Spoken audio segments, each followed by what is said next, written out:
Racist Kessie Nair set for fresh bail bid.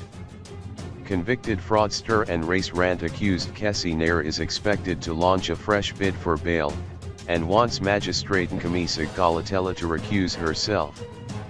Attorney Chris Gounden for Nair told the Verulam Magistrates Court that they were poised to bring another bail application based on new facts.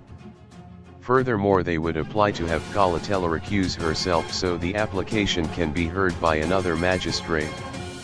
Nair faces multiple charges of crime and injuria and incitement to commit violence after calling President Cyril Ramaphosa the K-word in a Facebook video he posted. The nephew of late struggle stalwart Billy Nair, who served several years after he was convicted on fraud charges, has received widespread condemnation from various quarters including the provincial ANC community and religious organizations as well as the presidency. Last week Gcolotela denied Nair's bail application.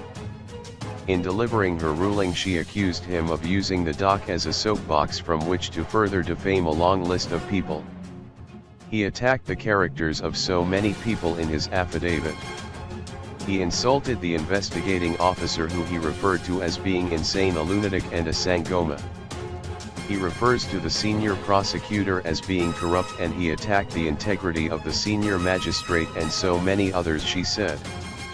He used this platform to continue where he left off when he published defamatory remarks by using the journalists who were present, added Gcolotela.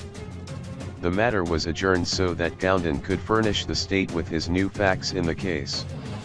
Nair will appear in court again on October 30th.